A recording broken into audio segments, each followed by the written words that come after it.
Firefighter Daniel is trapped in an endless labyrinth of torment and torture. Every moment, every step in this cruel place is a constant reminder of his darkest hour, a guilt that wants to swallow him whole. His last day at his most noble career, a failure. A house engulfed in flames, and a mother and son trapped inside. A father rushing in to save them. The family he could not save. Their flesh burning, their lungs full of smoke, and Daniel will always remember. And so do they. What is this place he has been brought to? Why does everything feel so familiar? Why is he here? Okay, buddy, we're getting a little ahead of ourselves here. Ignited Entry is a phenomenal horror, a game that genuinely frightened me. But that wasn't enough. I wanted to understand this game at its core concepts and what made it so successfully scary. And the further I delved into the research I'm going to share with you today, the more interesting and horrifying things I found. And it all started with one question. What happens to you once you are dead? It's a frightening question, one we have no way of knowing the answer to.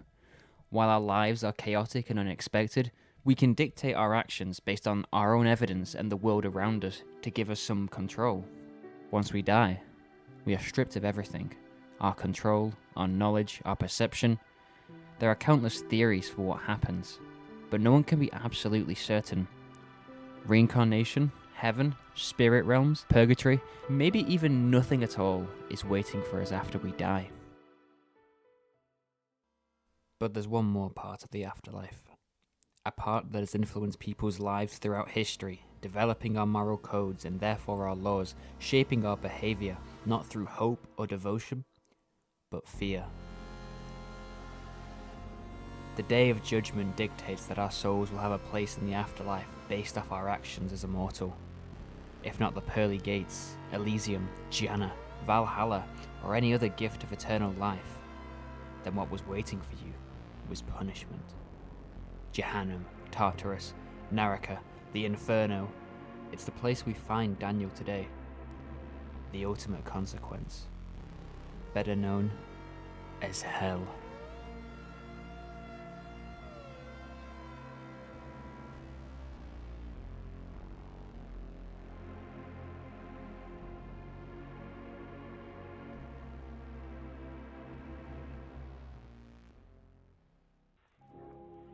The idea of hell has existed for so long, and obviously has deep roots within religion, with many having their own beliefs. The ancient Greeks knew it as a place for punishment for those who have lived wrongly. The Islamic faith knows it as Jahannam, the 7 layers of hell with punishments gradually getting worse depending on the severity of the sinner. But how did we get to this idea of punishment?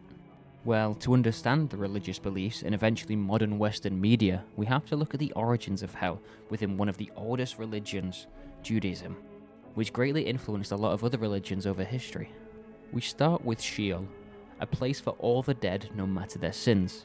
All go to one place, all are from dust, and all turn to dust again. Everybody goes to the same place once they are dead, no matter how righteous you were. This was the idea until somewhere between 500 and 200 BC. Ironically named the Hellenistic period is when we see this idea of the afterlife split into an eternal punishment and an eternal reward. Many of those who sleep in the dust of the ground will awake, these to everlasting life, but the others to disgrace and everlasting contempt. These texts, known as apocalyptic literature, also bring about the idea of demons and angels and the day of judgment in which humanity is judged by their actions as immortal and sent to one version of the afterlife, heaven or hell, depending on their goodness and devotion to God. And this is the most important time for the idea of hell that we see today. So why did this religious belief evolve into punishment and reward? Well, the Hellenistic period was one of many eras of conquering and great oppression and overall evil behaviour. Yet, the people who were suffering and dying who they believed themselves to be righteous, saw those committing these acts of evil going unpunished and not receiving God's judgment. Therefore, since God wouldn't just allow these people to live full of sin and end up in the same place as the devoted after death, there had to be a distinction. God must have a place for those who are evil and those who are good. Hell is the justification for evil. Their punishment will come one day, and you will be rewarded for your devotion to God. The New Testament, now of Christianity, keeps up with this idea, describing a lake of fire and also punishment and torment for those who stray from God. And after this, the concept of hell kind of ran wild over a long period of time. The Apocalypse of Peter from the 2nd century is a book that details a vision St. Peter received of hell and specific punishments for specific sins. These included liars hanging by their tongues and murderers tortured by animals and Pokemon card scalpers watching a mint-condition Charizard go to a child who deserves it. So already the framework of hell and punishment has been brought into the new calendar, which was also the time of the Roman Empire, more specifically its enormous growth into Europe, which brought Christianity along as a pillar of the empire. After the Romans invaded England and over 1,000 years of English history we don't need to get into, we reached the worst mistake the English ever made: America, and therefore Hollywood and the entire film and media industry. Wow. We got there pretty quickly, but we did so because the idea of hell didn't really change much in this time, we just made it more detailed, especially Dante's Inferno and the 9 layers of hell, looking directly at all the punishments sinners had to face. But the idea has primarily stayed the same. If you are evil in life, God will punish you in death. You will face what you have done. But then in Ignited Entry, why is Daniel being punished? Well, it's no longer God's judgment that Daniel faces, but the souls lingering on, unable to make peace with their demise. And this is how the living crossed over into the land of the dead.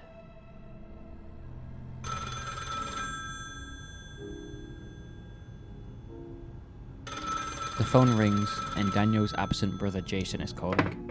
He needs help moving, and even though he's being a prick about it, because Daniel is genuinely such a good person, he helps. On their drive, they hear a church bell ringing louder and louder, and then crucifixes are planted in the dry yellow grass, and one is even upside down.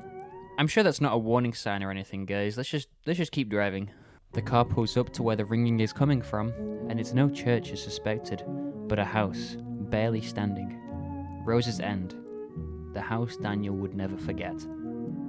The brothers investigate and see that inside almost nothing remains but a hatch, with a note resting on the top of the entrance reading, "We remember the symbol." A short and terrifying sentence, one that we're clueless to as we don't recognize the symbol. Suddenly the hatch opens and a blinding red streams from inside, illuminating the whole house. Our brother next to us begins transforming into light, as do we as we are pulled into this hatch. The world around us begins to swirl in a fiery red, and screams ring out in our ears as we travel through space and land in front of a house. The same house as before, only this one is still standing. Our brother runs away after carving that same symbol into our skin. Why? Now alone, we try to catch up with our brother, only to end up in the reception. Yes, the reception of hell. Because what is the afterlife of suffering without corporate work? The receptionist, Steve, is an artificially intelligent being. Oh god, it truly is hell. He explains that we are in an aftergrave, a personal place in which the dead remain until they are at peace with their demise, and scanning us with enough EMF rays to downgrade our looks-maxing score to subhuman, he realizes that we aren't dead, and that we shouldn't be here. Instead, either Daniel or his brother were invited here, but since our DNA matches, whatever entities transported us made an error and brought both of us to this aftergrave. These aftergraves also have an interesting technology related to memory in which, when wearing the Memory Glass 92, for only 99 stones of $99.99, this allows us to view old memories of ours and other people's. But if we were the fireman who tried to save this family, why are we here? Daniel feels immense guilt for his failure and carries the burden every day. Maybe this was his consequence.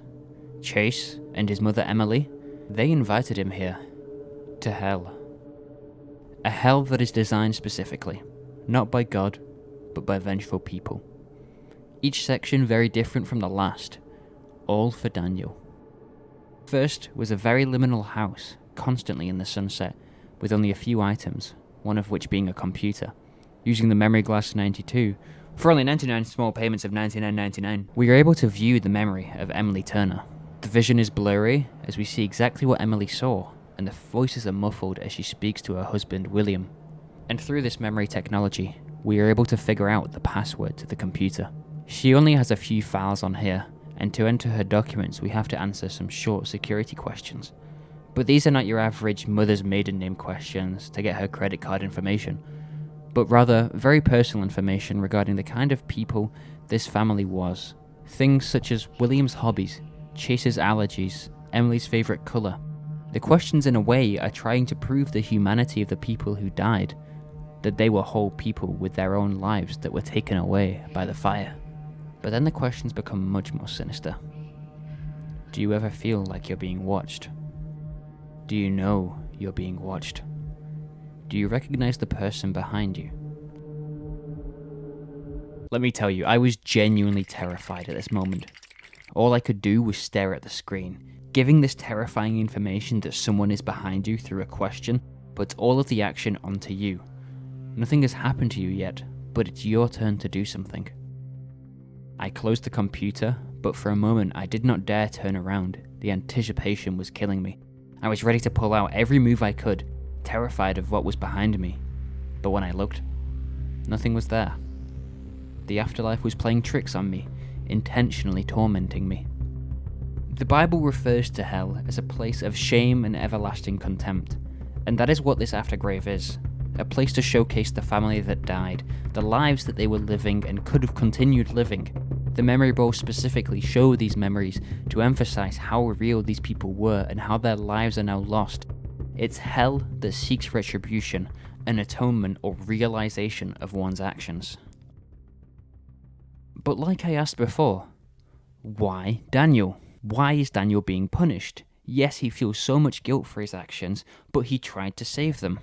Well, I haven't been entirely honest about this game. And this game isn't honest to you either, at least at the beginning. This hell was not intended for us, but for the person who killed these people. Their souls invited someone who shares our DNA, carved this symbol into our flesh to pin the blame on us for his cultish sacrifice to this family. Our brother, Jason, who left us here to die. Hey, I told you this Jason guy was a prick from the start. The game continues to torment us, the souls believing that we were the ones responsible for their death. Chase the sun eerily laughs from the shadows of an industrial bunker. His memory is of an arcade game, a fond memory of his short life. But let me tell you, I was not lowering my guard at any time during this game. It had me on the edge of my seat, jiggle-peeking corners like a Valorant Grand Final. I was not getting jump-scared today. We play the arcade game for ourselves, all while Chase torments us, showing glimpses of his burned corpse, a gruesome visage, and great for a guy with a mountain of guilt. Yeah, I'm sure Daniel's doing great and just can't wait to see his brother again. Emily's Aftergrave is a very classic indie horror. Chased by her with only a matchstick to light the way, we have to activate gas pumps in order to escape. But it's what it leads to that I find the most interesting with her. We receive her diary, not of when she was alive, but her diary as a lost soul. And it's so heartbreaking.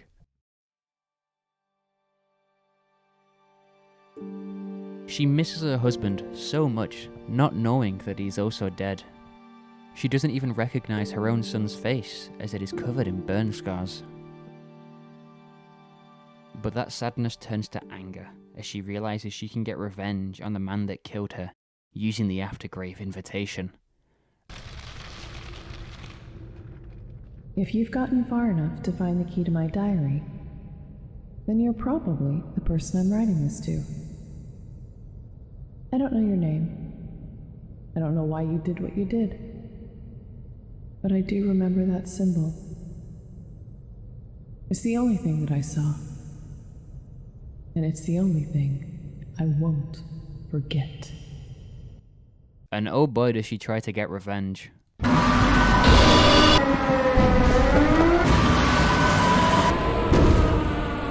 Eventually, it is up to us, and thanks to William, the father, who died in the hospital shortly after, and Steve, who also died due to this cult, we are able to use the Aftergrave technology to burn Jason alive, the same way he killed Chase, Emily, and William. We avenge them, we save their souls, but in turn, we lose our life. The Aftergrave exit begins to crumble and ignite, and Daniel dies, making sure things are right and absolving his guilt. And all 4 souls are able to pass on into the true afterlife. And I'm sure it's the good place. What a fantastic game with an incredible story. And for free? Truly this game was a blessing. As for Jason, his cult believed that the more sacrifices he gave, the stronger he would be in hell. As if the wicked are rewarded too, but in hell for how wicked they are. Not sure how that would work logistically, buddy, but okay. This version of hell seems less of a purgatory and more of a waiting room in hell. Especially considering these victims still have their burn scars. It's just, that can't be purgatory or heaven, that has to be hell. This aftergrave was meant for Jason. The memories are there to show him exactly who he killed, that they were people with full lives ahead of them that were taken away. The aftergrave tortures Daniel thinking he is Jason, chasing him, tormenting him, and making him use an outdated version of Windows. I mean, come on. This is the epitome of hell. Suffering and facing the consequences for the actions they have done. Just like what originated in the Hellenistic period. But, what if I told you there was something even more sinister? A fear that transcends suffering, one that has spread across horror media for decades. We're back in Hollywood, baby!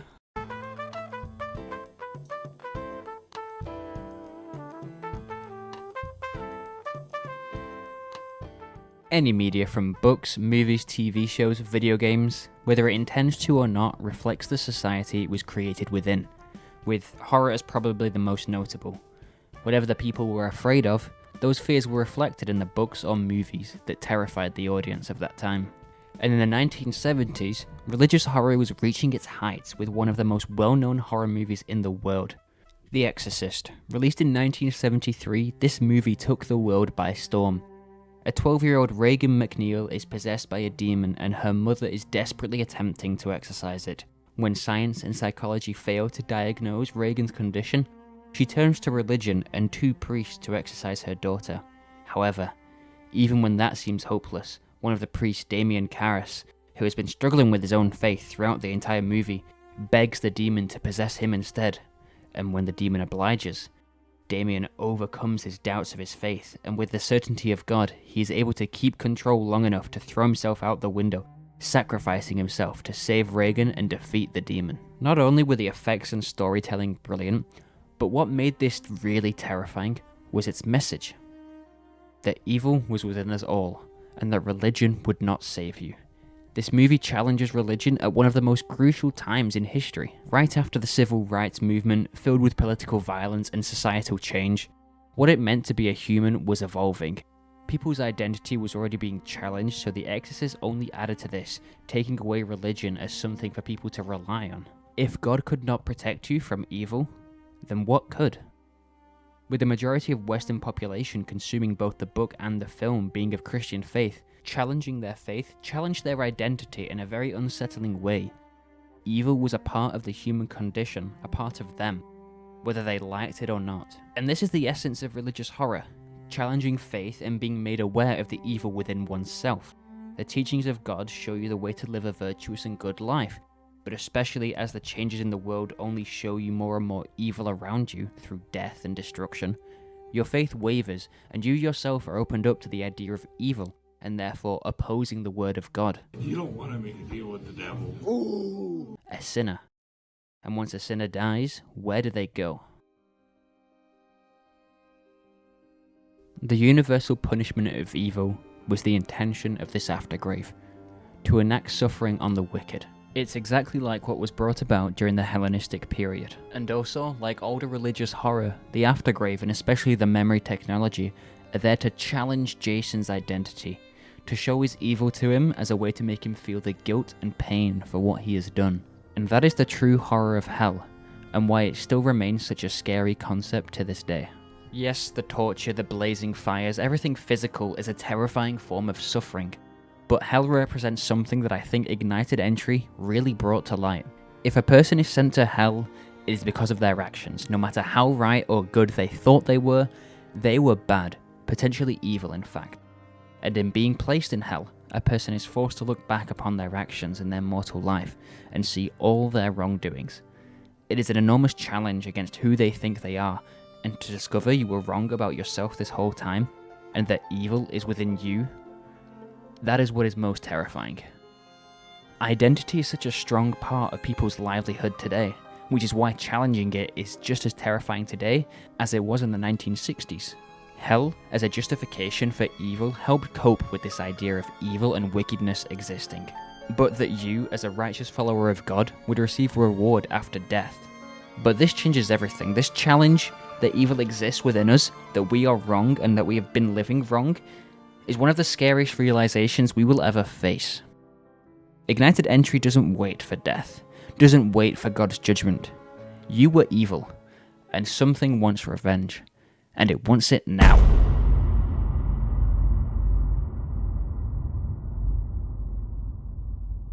Thank you for watching this video. It was a real blast to research for this video, and actually it kind of spiraled from a game analysis to in-depth history and media analysis, which was just really fun to write. I've got a few more ideas coming up that stray away from video games and look at movies and TV shows that I've really been interested in lately. I've also got some fun game content planned too, don't you worry. All your support means so much to me. Thanks again. Bye.